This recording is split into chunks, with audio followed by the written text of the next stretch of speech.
मैं सचिन रायकवार, सहायक जिला लोक अभियोजन अधिकारी, जिला शाजापुर में पदस्थ हूँ। पक्षद्रोही साक्ष्य किसे कहते हैं, आज हम इस पर चर्चा करेंगे। पक्षद्रोही शब्द का उपयोग भारतीय साक्ष्य अधिनियम में कहीं पर भी नहीं किया गया है।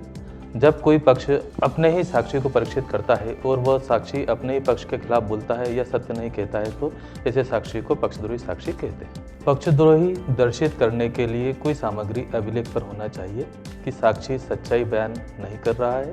या ऐसा प्रतीत होना चाहिए कि साक्षी सच्चाई नहीं बतलाना चाहता है। जब साक्षी पक्षद्रोही हो जाता है तो अभियोजक को क्या करना चाहिए? जब अभियोजन द्वारा आहूत साक्षी पक्षद्रोही हो जाता है तो अभियोजक के लिए यह आवश्यक हो जाता है कि वह उसकी प्रति परीक्षा करे, जिसके लिए भारतीय साक्ष्य अधिनियम की धारा 142 अंतर्गत सूचक प्रश्न पूछने, धारा 145 अंतर्गत पूर्वतन लेखबद्ध कथन के बारे में प्रति परीक्षा करने, धारा 154 के अंतर्गत प्रति परीक्षा में पूछे जा सकने वाले प्रश्नों को उसके पूर्व लेखबद्ध कथन यदि कोई हो या उसके आचरण या प्रकरण अनुसार अन्य दस्तावेज जैसी भी परिस्थिति हो उसके अनुसार जिससे सत्य अभिलेख पर आ सके न्यायालय से पूछने की अनुमति प्राप्त करना चाहिए। भारतीय साक्ष्य अधिनियम की धारा 142 के अंतर्गत सूचक प्रश्न पूछने की अनुमति प्राप्त की जाती है तो उसमें प्रति परीक्षा में पूछे जा सकने वाले प्रश्नों को पूछने की अनुमति प्राप्त नहीं की गई होने से उसका क्षेत्र विस्तृत नहीं होता है, जिसके कारण यदि ऐसा प्रश्न करना हो जो प्रति परीक्षा में ही पूछा जा सकता हो, जैसे कि साक्षी को रिश्वत दी गई या भ्रष्ट उत्प्रेरणा मिली हो या उसके पूर्व कथन का खंडन हो या वह आरोपी से मिलकर उसे बचाने के लिए असत्य कथन कर रहा है इत्यादि को नहीं पूछ सकेगा, खासकर तब जब विपक्षी इस पर आपत्ति दर्ज कराए। इसलिए सूचक प्रश्न पूछने के स्थान पर प्रति परीक्षा में पूछे जा सकने वाले प्रश्नों को पूछने की अनुमति प्राप्त करना चाहिए ताकि हर परिस्थिति में अभियोजक के पास विस्तृत क्षेत्राधिकार हो। जब पूर्वतन लेखबद्ध कथन के संबंध में अभियोजक द्वारा प्रति परीक्षा की जाती है तो पहले बिना उस कथन को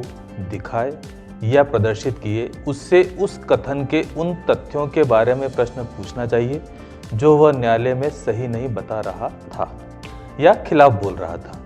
फिर भी यदि वह अभियोजन का समर्थन नहीं करता है तो उस पूर्व कथन के उस भाग को दिखाकर उसे पढ़कर उसका ध्यान आकृष्ट कराना चाहिए कि उसने ऐसा कथन दिया था और उस कथन को प्रदर्शित कर उस भाग को भी चिन्हांकित करना चाहिए जिससे उसकी गवाही का खंडन कराना है। प्रथम सूचना रिपोर्ट का उपयोग भारतीय साक्ष्य अधिनियम की धारा 157 अंतर्गत पुष्टि के लिए और धारा 145 के अंतर्गत खंडन के लिए किया जा सकता है। अपने ही साक्षी के पक्षद्रोही हुए बिना उसकी प्रति परीक्षा करना। अपने ही साक्षी की प्रति परीक्षा करने का अधिकार केवल उस स्थिति तक ही आवश्यक रूप से सीमित नहीं रहता जहां साक्षी पक्षद्रोही प्रदर्शित करता है या अपने पहले के कथन से पीछे हट जाता है। ऐसी प्रति परीक्षा सत्य से मुकरने के लिए भी अनुज्ञात की जा सकती है यदि न्यायालय यह पाता है कि साक्षी सत्य को दबा रहा है। विचारण के किसी भी प्रक्रम पर अनुमति दी जा सकती है क्योंकि धारा 154 के अधीन न्यायालय की शक्ति धारा 137 या 138 से प्रतिबंधित नहीं है। इस संबंध में अतुल बोरा विरुद्ध अकन बोरा का प्रकरण अवलोकनीय है। यदि साक्षी को पक्षद्रोही घोषित नहीं किया जाता है तो प्रभाव। यदि साक्षी को पक्षद्रोही घोषित नहीं किया जाता है और उसने जैसा कथन दिया है वही अभिलेख पर आता है तब उसके द्वारा अभियोजन के खिलाफ कहे गए तथ्य या असत्य बात अभिलेख पर मौजूद रहती है जो उस साक्षी को अभियोजन द्वारा पक्षद्रोही घोषित न कर सूचक प्रश्न या प्रति परीक्षा में पूछे जा सकने वाले प्रश्नों को पूछने की अनुमति न्यायालय से प्राप्त न की गई होने से अभियोजन पर बंधनकारी होती है। हल्कू विरुद्ध मध्य प्रदेश राज्य में यह प्रतिपादित किया गया है कि धारा 154 पक्ष विरोधी जब्ती साक्षियों ने अभियुक्त से गांजे की जब्ती का समर्थन नहीं किया। अभियोजन ने उन्हें पक्ष विरोधी घोषित नहीं किया। बचाव पक्ष इन साक्ष्यों की साक्ष्य पर विश्वास कर सकता है और यह अभियोजन पर आबद्ध कर होगा। यदि साक्षी को पक्षद्रोही घोषित किया जाता है तो प्रभाव। यदि साक्षी को पक्षद्रोही घोषित कर सूचक प्रश्न या प्रति परीक्षा में पूछे जा सकने वाले प्रश्नों को पूछने की अनुमति न्यायालय से प्राप्त की जाती है और न्यायालय द्वारा अनुमति प्रदान करने पर उस साक्षी की परीक्षा के दौरान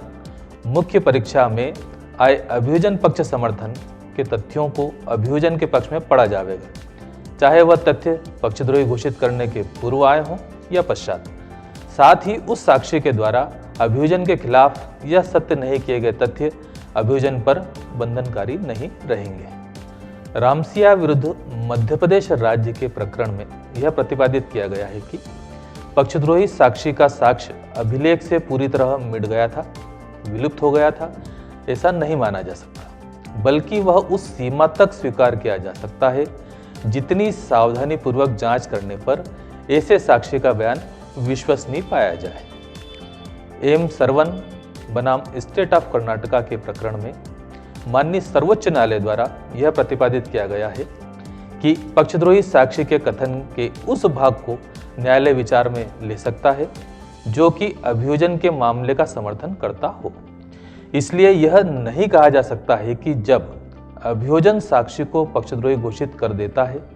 तो उस स्थिति को अभियोजन के लिए घातक होना समझा जाना चाहिए। ऐसा साक्षी जो मुख्य परीक्षा में अभियोजन का समर्थन करता है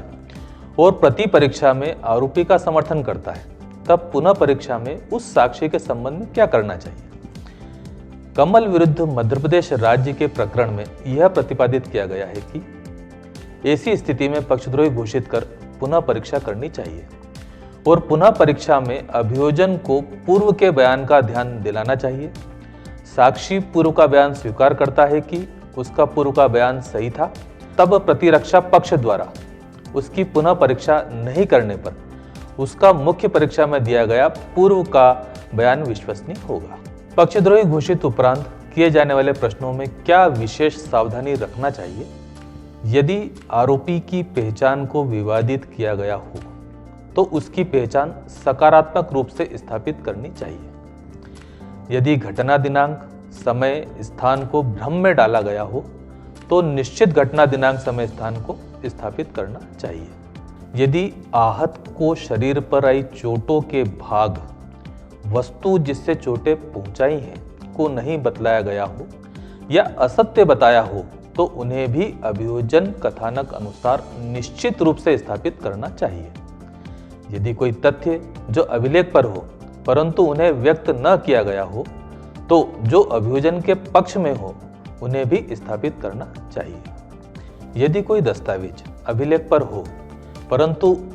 उन्हें नहीं बताया हो या उनके अंतर्वस्तु को सही नहीं बताया हो तो उनके संबंध में भी अभियोजन कथानक अनुसार प्रश्न पूछकर स्थापित करना चाहिए। जिन प्रश्नों का अभियोजन कथानक अनुसार साक्षी सकारात्मक उत्तर देता है तो उन्हें मार्क करने की आवश्यकता नहीं रहती है, परंतु जिनका उत्तर नकारात्मक दिया जाता है तो सुझावात्मक प्रश्न पूछना चाहिए और उस दस्तावेज पर प्रदर्श अंकित कर संबंधित भाग को मार्क किया जाना चाहिए। इसी प्रकार प्रकरण अनुसार जो अभिलेख पर हो, अभियोजन के पक्ष में हो, जिससे अभियोजन कथानक का समर्थन होता हो, एक एक प्रश्न पूछते हुए परीक्षा को आगे बढ़ाया जाना चाहिए। अंत में यदि पूर्ण रूप से साक्षी समर्थन कर दिया हो तो उससे आगे पूछने की स्थिति निर्मित नहीं रहती है या अधिक से अधिक परिस्थिति अनुसार यह पूछा जा सकता है कि घटना पुरानी हो गई होने से आपको याद नहीं रही, इसलिए पूछने पर वास्तविक घटना याद आने पर आपने प्रश्नों के उत्तर अनुसार सही बात बताई है। यदि साक्षी समर्थन नहीं करता है अथवा आंशिक समर्थन करता है तो जिन तथ्यों का वह समर्थन नहीं करता है उनके संबंध में सुझाव देना चाहिए कि आप आरोपी या आरोपीगण को जानते हो और उनसे अच्छे संबंध होने के कारण उन्हें बचाने के लिए आज न्यायालय में सही बात नहीं बता रहे हो। आज मैंने जो आपसे पक्षद्रोही साक्षी के संबंध में कथन कराए जाने के विषय में चर्चा की है और उसके कथन कराए जाते समय जो विशेष सावधानियां बरतना चाहिए या कथन किस तरह से कराया जाना चाहिए, आशा है वह आपके लिए जानकारी उपयोगी होगी।